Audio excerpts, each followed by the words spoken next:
آ جانا یہ ان دو برائیوں کی وجہ سے تو بہت ہی خطرناک ہے. تکبر ہے اور حسد ہے.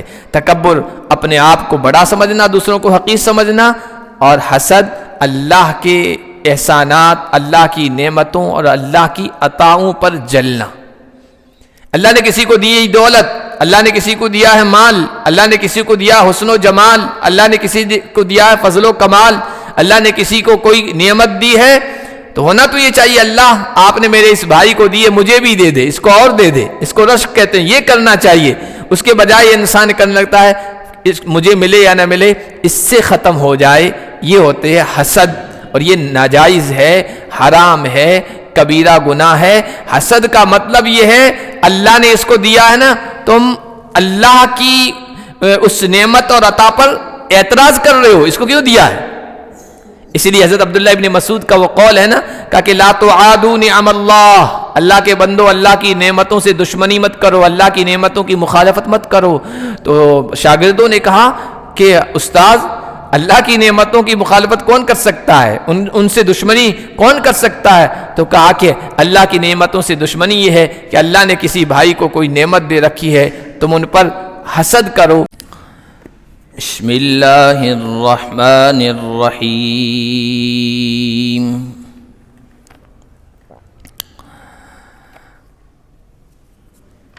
وَلَقَدْ مَكَّنَّاكُمْ فِي الْأَرْضِ وَجَعَلْنَا لَكُمْ فِيهَا مَعَايِشَ قَلِيلًا مَا تَشْكُرُونَ. وَلَقَدْ خَلَقْنَاكُمْ ثُمَّ صَوَّرْنَاكُمْ ثُمَّ قُلْنَا لِلْمَلَائِكَةِ اسْجُدُوا لِآدَمَ فَسَجَدُوا إِلَّا إِبْلِيسَ لم یکن من الساجدین.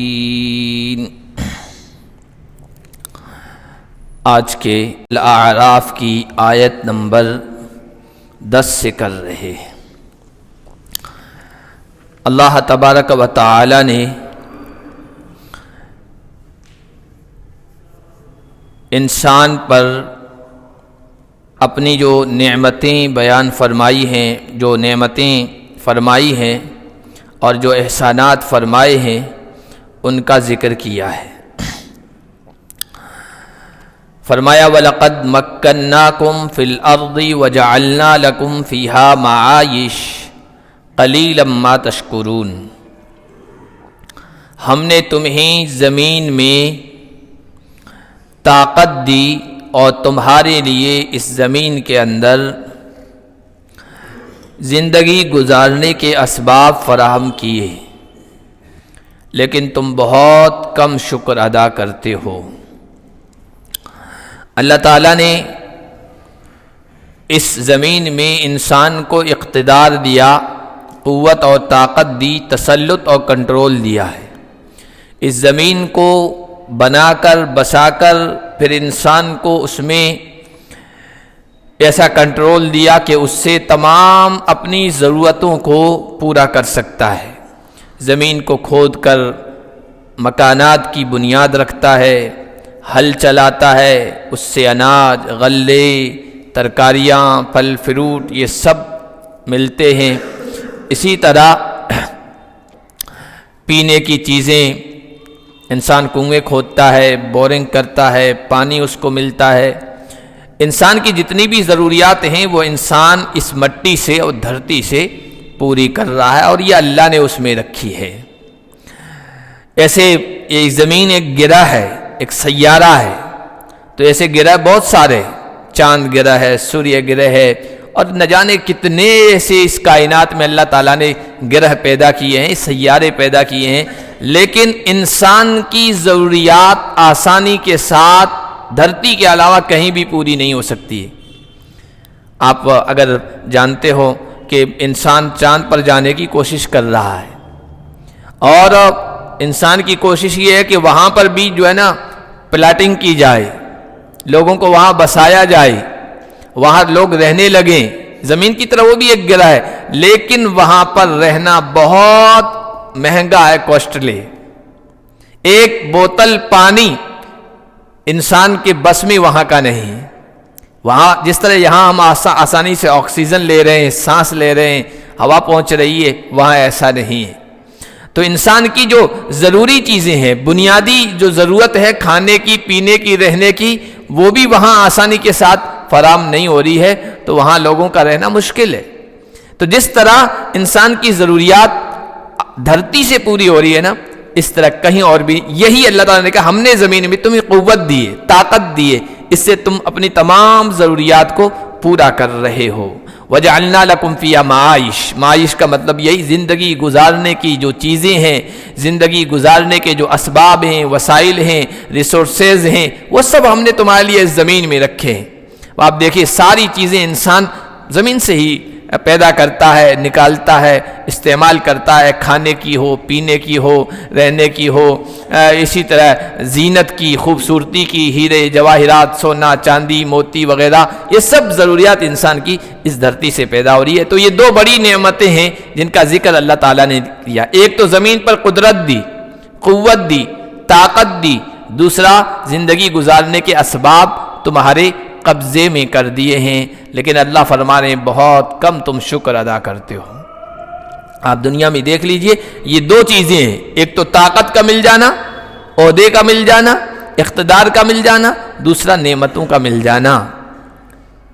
جب انسان کے پاس یہ دو چیزیں آتی ہیں نا تو وہ سرکش بن جاتا ہے، اپنے ماتحتوں پر، اپنی زیر نگروں پر، اپنے مخدوموں پر جو اس کے نیچے ہیں ان پر ظلم کرتا ہے، زیادتی کرتا ہے، ان کے ساتھ ناروا سلوک کرتا ہے، ان کی بے عزتی کرتا ہے۔ کنٹرول آ گیا، حکومت آ گئی تو ظلم کرتا ہے، ظلم کی راہ اپناتا ہے، اور دنیا کے اسباب آگے، مال دولت، سیم و زر، سونا چاندی، ہیرے جواہرات، یہ سب مل گیا تو پھر انسان سرکش بن جاتا ہے اور اپنے جیسے انسانوں کو حقیر سمجھنے لگتا ہے۔ یہ اللہ کی نعمت کی ناشکری ہے، ناقدری ہے۔ تو اللہ تعالیٰ نے جو کہا نا قلیلا ما تشکرون، اس کو ہم دیکھتے رہتے، بہت کم انسان جو ہیں وہ شکر گزار بنتے ہیں۔ اگر ان دو نعمتوں کا صرف قرآن کے ماننے والے، دوسرے انسانوں کو چھوڑیں، قرآن کو ماننے والے، اللہ پر ایمان رکھنے والے صحیح استعمال کر لینا تو پوری دنیا پر اسلام غالب آ جائے، طاقت مل جائے، قوت مل جائے۔ آج مسلمانوں کے پاس کس چیز کی کمی ہے؟ آپ دیکھیے 56-57 ممالک ہیں، اور اللہ تعالیٰ نے جو خزانے دیے ہیں ان کو بہت کم دوسرے ممالک میں وہ رکھے ہیں، دوسرے لوگوں کو دیے ہیں، لیکن یہ آپ دیکھیے خود مسلمان پر ظلم کر رہا ہے۔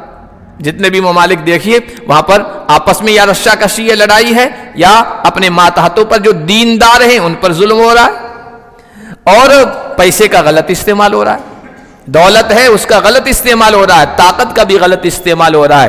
پیسہ ہے تو اللہ کے دین کے غلبے کے لیے، اقامت دین کے لیے خرچ ہونا چاہیے، لیکن اس کے بجائے بادشاہتوں کو دیکھو، مسلم بادشاہ حکومتوں کو، یا مسلم عام انسانوں کو بھی دیکھو تو وہ رسم پر، رواج پر، ریت پر، فضول خرچیوں میں، نام و نمود میں، نمائش میں، ان چیزوں میں زیادہ خرچ ہو رہا ہے۔ شادی بیاہ کی، غمی اور خوشی کی ریتوں میں، رواجوں میں زیادہ خرچ ہو رہا ہے، اللہ کے دین کے غلبے کے لیے بہت کم خرچ ہو رہا ہے۔ تو پھر یہ اللہ کی دی ہوئی دولت جو نعمت ہے اس کا غلط استعمال ہے، اس کی ناشکری اور ناقدری ہے۔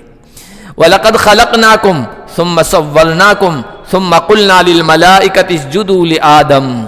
اللہ نے انسانوں پر ہونے والی اپنی ایک نعمت اور ایک احسان کا ذکر کیا۔ اے انسانوں، ہم نے تم کو پیدا کیا، انسان نہیں تھا، نیست یعنی نہیں تھا، ہست میں اللہ تعالیٰ لے آیا، اس کو وجود بخشا، اس کو زندگی عطا کی، اور ثم صورناکم، ہم نے تمہاری تصویر بنائی۔ انسانوں کی شکل، صورت اچھے انداز سے بنانا یہ اللہ تعالیٰ کی بہت بڑی نعمت ہے، یہ اللہ کا بہت بڑا احسان ہے۔ فی ای صورت ما شاء رکبک، اے انسان جس شکل میں اللہ تعالیٰ نے چاہا تمہیں ڈھال دیا۔ آدم علیہ السلام سے لے کر جتنے بھی انسان آج تک آئے ہیں، آئندہ آئیں گے، کوئی دو انسان ایسے نہیں ملیں گے جن کی شکل صورت بالکل سیم ہو، ایک جیسی ہو اور پہچاننا مشکل ہو، ایسا نہیں ہو سکتا ہے۔ شکل تو دور کی بات ہے، ہم نے پڑھا 29ویں پارے میں یہ جو انگوٹھا ہے، انگوٹھے کے نشان ہیں، اللہ تعالیٰ نے فرمایا کہ اَيَحْسَبُ الْإِنسَانُ أَن لَّن نَّجْمَعَ عِظَامَهُ بَلَىٰ قَادِرِينَ عَلَىٰ أَن نُّسَوِّيَ بَنَانَهُ۔ کیا انسان یہ کہتا ہے کہ اس کی ریزہ اور چورا ہوئی ہڈیوں کو ہم دوبارہ زندہ نہیں کر سکتے، پیدا نہیں کر سکتے دوبارہ؟ یہ انسان گمان کرتا ہے۔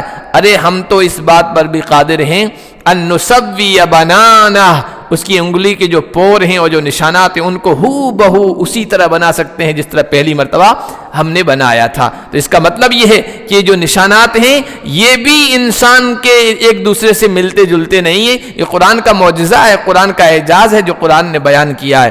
تو اللہ تعالیٰ نے ایسی تصویریں بنائی، صورتیں اور شکلیں جو ملتی جلتی نہیں ہے، اور کہاں بنائی؟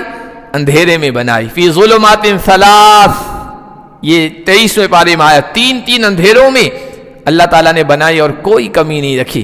دنیا کی مشینری جب کوئی چیز تیار کرتی ہے نا تو فل لائٹ ہونا چاہیے، روشنی ہونا چاہیے، کپڑے کا رنگ بھی بدل جاتا ہے، ذرا سی روشنی ہلکی پھلکی ہو جائے یا تیز ہو جائے نا تو اس میں گڑبڑی پیدا ہو جاتی ہے۔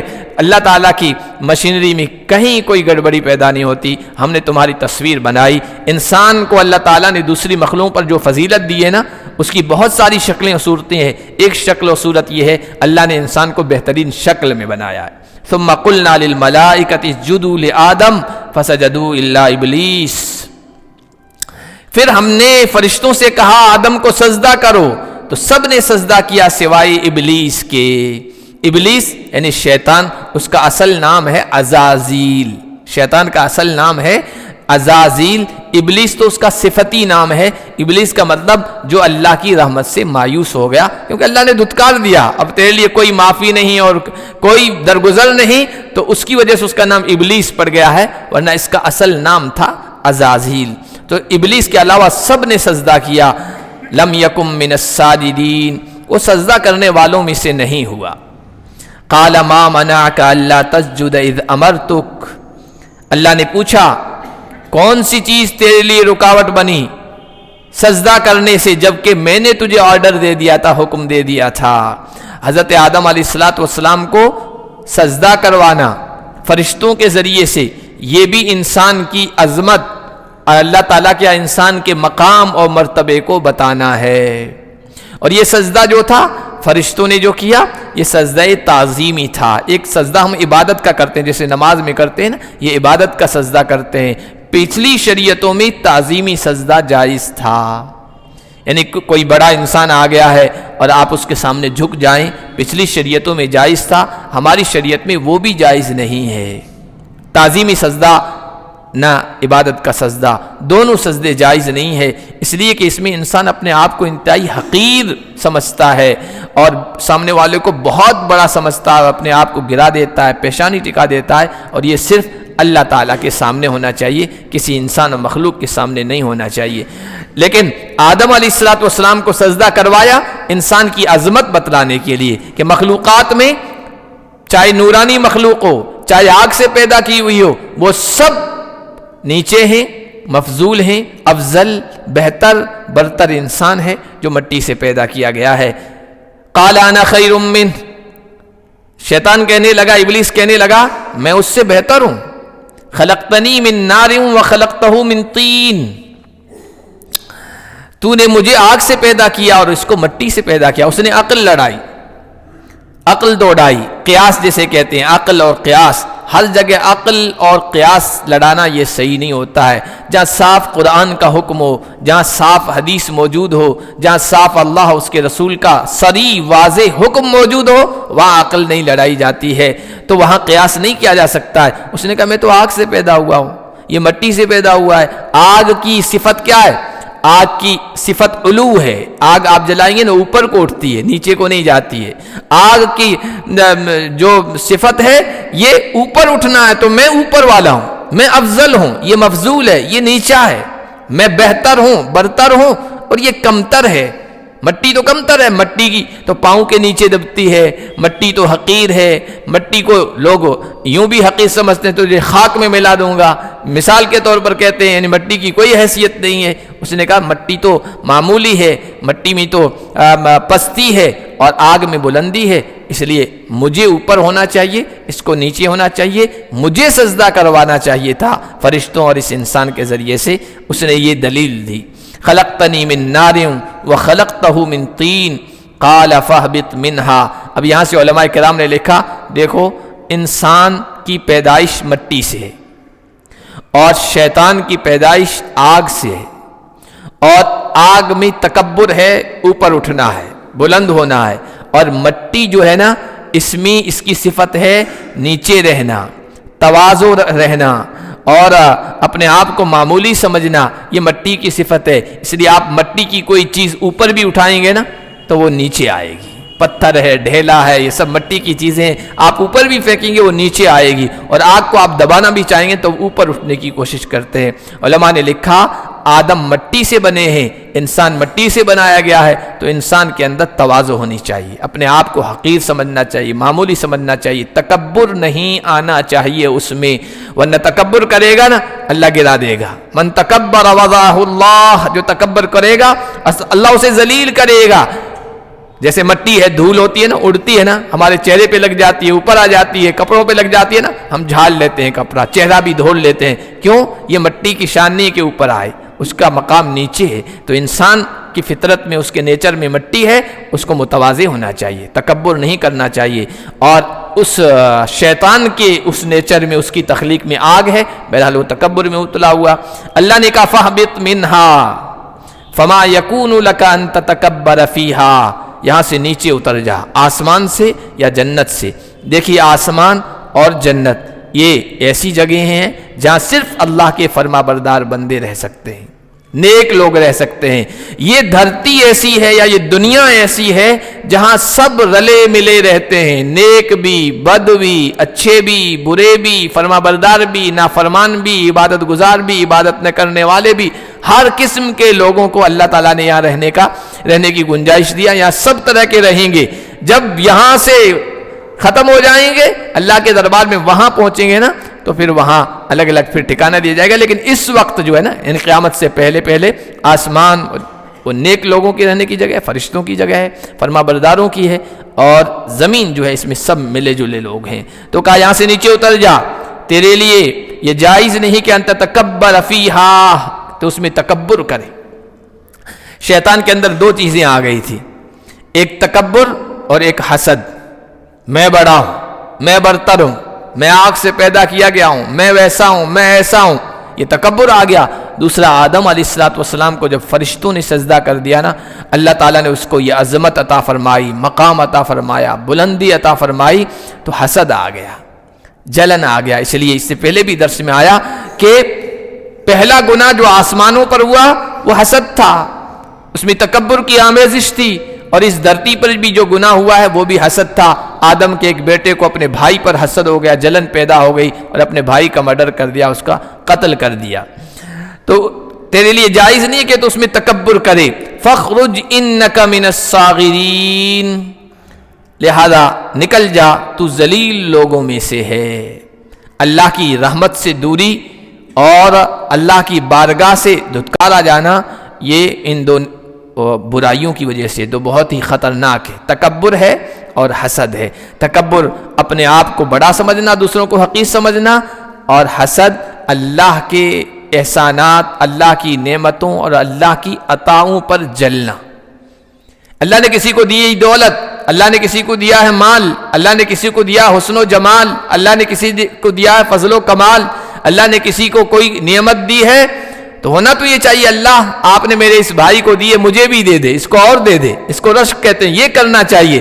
اس کے بجائے انسان کرنے لگتا ہے مجھے ملے یا نہ ملے، اس سے ختم ہو جائے، یہ ہوتے ہیں حسد، اور یہ ناجائز ہے، حرام ہے، کبیرہ گناہ ہے۔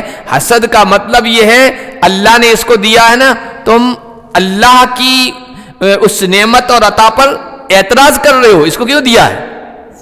اسی لیے حضرت عبداللہ ابن مسعود کا وہ قول ہے نا، کہا کہ لا تعادوا نعم اللہ، اللہ کے بندو اللہ کی نعمتوں سے دشمنی مت کرو، اللہ کی نعمتوں کی مخالفت مت کرو۔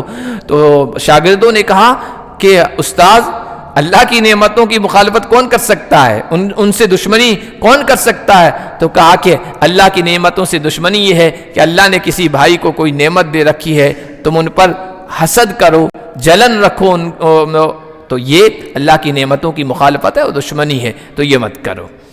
اور ایسا کرنے والا ذلیل لوگوں میں سے ہو جاتا۔ فَخُرْجْ إِنَّكَ مِنَ الصَّاغِرِينَ قَالَ أَنظِرْنِي إِلَى يَوْمِ يُبْعَثُونَ،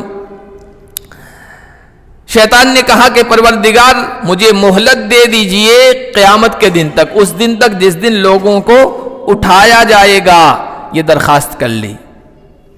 قال انک من المنذرین، اللہ نے کہا بے شک تو مہلت دیے ہوئے لوگوں میں سے ہے۔ علماء کرام نے یہاں بھی ایک عجیب نکتہ لکھا کہ دیکھو اللہ تعالیٰ سے مانگتے رہنا چاہیے، سوال کرتے رہنا چاہیے، درخواست رکھتے رہنا چاہیے۔ اللہ تو رحیم ہے، اس کی رحمت جوش میں ہوتی ہے تب تو نوازتا ہی ہے۔ اللہ جب غضب و غصے میں ہوتا ہے نا اس وقت بھی مانگو نا تو بھی اللہ دے دیتا ہے۔ اب دیکھیے آدم کو سجدہ کرنے کا حکم دیا، ابلیس نے سجدہ نہیں کیا، اللہ کی حکم نافرمانی کی، اللہ کا غضب نازل ہوا، اللہ ناراض ہے اور اللہ کہہ رہا ہے اب تو ذلیل لوگوں میں سے، یہاں آسمان سے نیچے اتر جا، دھرتی پہ چلا جا، یہاں سے نکل جا یا جنت سے نکل جا۔ اللہ یہ کہہ رہا ہے، ناراض ہے نا، لیکن ابلیس اس وقت بھی کہہ رہا ہے پروردگار قیامت کے دن تک مجھے مہلت دے دے، یہ اس کی درخواست تھی۔ اللہ نے کہا ٹھیک ہے یہ مہلت دے دی ہم نے۔ قال انک من المنذرین قال فبما اغویتنی لاقعدن لهم صراطک المستقیم، کہنے لگا اس وجہ سے کہ آپ نے مجھے گمراہ کر دیا، یعنی مجھے نکال دیا، اب میں ان کے لیے، انسانوں کے لیے بیٹھوں گا تیرے سیدھے راستے پر۔ چونکہ مجھے دھتکارا جا رہا ہے نا، جنت سے نکالا جا رہا ہے، کس کی بنیاد پر؟ آدم کی وجہ سے، آدم کی بنیاد پر۔ تو اب میرے اور آدم کی ذریت و نسل کے درمیان اب کبھی نہیں بنے گی، اب چلتی رہے گی آپس میں کشمکش۔ میں کیا کروں گا؟ تیرا جو سیدھا راستہ ہے، کامیابی والا راستہ، اب میں اس پر بیٹھ جاؤں گا اور کوشش یہ کروں گا اس ہائی وے پر، صراط مستقیم پر کوئی چلنے نہ پائے، پگ ڈنڈیوں میں چلا جائے، چھوٹے راستوں میں چلا جائے اور وہاں ادھر ادھر بھٹک جائے، منزل مقصود تک نہ پہنچ سکے۔ صراط مستقیم یعنی توحید اور ایمان اور اللہ کی فرما برداری والا جو راستہ ہے، میں اس پہ کھڑا رہوں گا، گمراہ کرنے کی کوشش کروں گا۔ ثم لآتینہم من بین ایدیہم ومن خلفہم وعن ایمانہم وعن شمائلہم، پھر میں ان کے پاس آؤں گا، ان کی دائیں جانب سے، ان کے پیچھے سے، ان کے آگے سے، من بین ایدیہم، اور ومن خلفہم ان کے پیچھے سے، وعن ایمانہم دائیں جانب سے، وعن شمائلہم اور بائیں جانب سے، وَلَا تَجِدُ أَكْثَرَهُمْ شَاكِرِينَ، اور آپ دیکھیں گے ان میں سے اکثر کو شکر گزار نہیں پائیں گے، میں ان کو گمراہ کر کے چھوڑوں گا۔ یہ اس نے کہا ہے، عجیب بات کہا کہ آگے سے، پیچھے سے، دائیں سے، بائیں سے، ہر طرف سے، یہ 4 سمتوں کا تذکرہ کیا ہے اور اوپر کی سمت کا تذکرہ نہیں کیا ہے۔ اگر بندہ اللہ تعالیٰ سے چونکہ ہاتھ اٹھاتا ہے نا، مانگتا ہے نا، تو یہ اوپر کی طرف ہاتھ اٹھتے ہیں، اگر اللہ تعالیٰ سے یوں اوپر کی طرف ہاتھ اٹھا کر اور اللہ تعالیٰ سے مانگے گا، اللہ تعالیٰ شیطان کے بہکاوے سے اس کی حفاظت کرے گا۔ اوپر والا جو حصہ ہے، جو سائیڈ ہے، اس کا شیطان نے تذکرہ نہیں کیا، تو ہر طرف سے میں ان کو گمراہ کرنے کی کوشش کروں گا۔ اسی لیے اللہ کے نبی صلی اللہ علیہ وسلم ایک دعا مانگا کرتے تھے، صبح شام کی دعاؤں میں شامل تھی، اور ہمیں بھی مانگنا چاہیے، ان دعاؤں کو یاد رکھنا چاہیے۔ اور صبح شام کی جو معمولات تھے، آپ کی جو روٹین کی دعائیں تھیں، ان میں ایک دعا ہے، اللہم انی اسألک العفو والعافیہ فی الدنیا والآخرہ، اے اللہ میں تیرے سے معافی کا طلبگار ہوں، عافیت کا طلبگار ہوں، دنیا میں بھی آخرت میں بھی۔ اللہم استر عوراتی وآمن روعاتی، یا اللہ میرے پردوں، میری کمیوں پر، میرے نقائص پر، میرے خامیوں پر پردہ ڈال دے۔ کتنی بہترین دعا ہے۔ انسان خامیاں تو ہوتی رہتی ہے، گناہ ہوتے رہتے ہیں، کمیاں اس کے اندر ہیں، لیکن اللہ تعالیٰ کا پردہ نہ ہونا تو اچھے لوگوں کا پردہ فاش ہو جائے، جن کو ہم نیک سمجھتے ہیں اور بڑا بزرگ سمجھتے ہیں، بڑا عبادت گزار سمجھتے ہیں نا، یہ اللہ کی ستاری ہے کہ پردہ پڑا ہوا ہے، ورنہ سب کے سامنے آ جائے۔ تو بندہ دعا کرتا ہے، اللہم استر عوراتی، حضور نے سکھائی، اے اللہ میرے عیبوں پر پردہ ڈال دے، وآمن روعاتی، میری گھبراہٹ کو، بے چینی کو، خوف کو، ڈر کو، پریشانی کو امن میں بدل دے، چین و سکون میں بدل دے۔ اللہم احفظنی من بین یدی ومن خلفی وعن یمینی وعن شمالی، یہ اے اللہ، شیطان نے کہا نا میں آگے سے، پیچھے سے، دائیں بائیں سے آؤں گا، تو حضور روزانہ دعا کیا کرتے تھے، اے اللہ میری حفاظت فرما، من بین یدی، آگے سے، پیچھے سے، دائیں سے، بائیں سے۔ یہ صبح شام کی دعا حضور علیہ الصلوۃ والسلام کی معمولات میں تھی۔ وَلَا تَجِدُ أَكْثَرَهُمْ شَاكِرِينَ، اور پھر ان میں سے اکثر کو آپ شکر گزار نہیں پائیں گے۔ آج دنیا میں دیکھ لیجیے، اوپر اللہ تعالیٰ نے شکوہ کیا تم بہت کم شکر ادا کرتے ہو، اور یہاں شیطان کہہ رہا ہے اکثر کو آپ شکر گزار نہیں پائیں گے۔ تو اب آپ دنیا میں دیکھ لیجئے اکثریت کن لوگوں کی ہے۔ اگر اب 6 ارب یا 7 ارب آبادی ہو گئی ہے نا، تو مسلمانوں کی کتنی ہے؟ 1.5 ارب یا اس کے آگے پیچھے اتنی ہی ہوگی نا۔ پھر مسلمانوں میں بھی آپ دیکھیے شکر گزار کتنے ہیں؟ واقعی اللہ کی نعمتوں کی شکر گزاری کرنے والے اور اللہ کی اطاعت اور مکمل فرما برداری کرنے والے کتنے؟ بہت کم ہیں۔ تو اکثریت تو ایسے بھی ایمان سے نکلی ہوئی ہے، عیسائی ہیں، یہودی ہیں، مجوسی اور پارسی ہیں، بت پرست ہیں، نہ جانے کیسے کیسے فرقے، اور ایسے بھی لوگ ہیں جو اللہ کو ہی نہیں مانتے، وہ شکر گزار کیسے ہوں گے؟ اور مسلمانوں میں بھی ایک بڑی تعداد ہے جو عملی طور پر ناشکری کر رہی ہے۔ قال، اس لیے بہت پیاری دعا ہے نا، حضرت عمر رضی اللہ تعالیٰ عنہ نے ایک دیہاتی کو دیکھا، بدو کو، وہ دعا کر رہا ہے، اللہم اجعلنی من القلیلین، اے اللہ تیرے جو کم بندے ہیں تو مجھے ان میں شامل فرما دے۔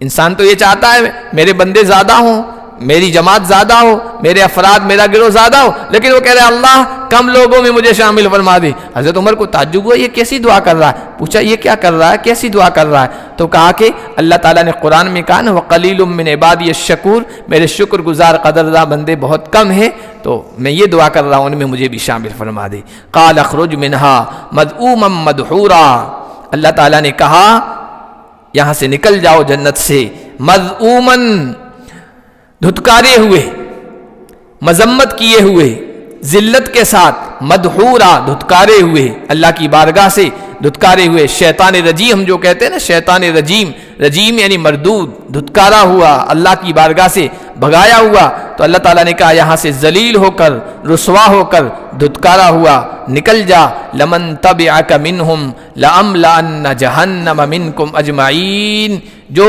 ان انسانوں میں سے تیری پیروی کرے گا، تیری اتباع کرے گا، تو میں تم سب سے جہنم کو بھر دوں گا۔ چنانچہ شیطان سب سے بڑا سرکش ہے۔ شیطان کا نام میں نے ابھی بتایا عزازیل ہے، اس کو ابلیس بھی کہتے ہیں، اس کو شیطان بھی کہتے ہیں۔ ابلیس کیوں کہتے ہیں؟ اب اللہ کی رحمت سے وہ مایوس ہے، اس کے لیے کوئی معافی کی کوئی گنجائش نہیں ہے۔ اور شیطان کیوں کہتے ہیں؟ شیطنت کے معنی آتے سرکش ہو جانا، باغی ہو جانا، نافرمان ہو جانا، حکم کو ٹال دینا، حکم کو توڑ دینا، اس وجہ سے اس کو شیطان کہتے ہیں۔ تو شیطانوں، سرکشوں، باغیوں کا ٹھکانہ اب جہنم ہوگا۔ وہ حدیث میں آیا، غالباً بخاری شریفی میں وہ روایت موجود ہے، لیکن ہے صحیح حدیث، اگر بخاری میں نہ بھی ہو تب بھی صحیح حدیث ہے کہ تحاجت الجنہ والنار، جنت اور جہنم میں آپس میں بحث بازی ہو گئی، ڈیبیٹ ہو گئی، اس نے کہا میں ایسی، اس نے کہا میں ایسی، تو جہنم نے کہا ارے میں ہوں، میں ہوں، کیوں؟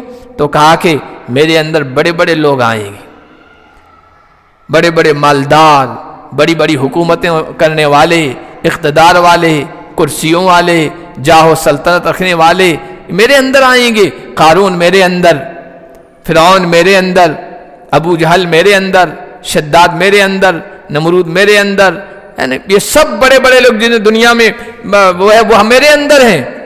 تو جنت نے کہا اچھا میرے اندر تو عام طور پر حضور علیہ السلام کی پیروی کرنے والے کون تھے؟ شروع میں غلام تھے، عمار، خباب، خبیب، فلاں متواضع لوگ، بیچارے دنیا میں کمزور سمجھے جانے والے لوگ، تو جہنم ہے نا ایک طرح سے غالب آ رہی تھی کہ میرے اندر تو ایسے لوگ ہیں۔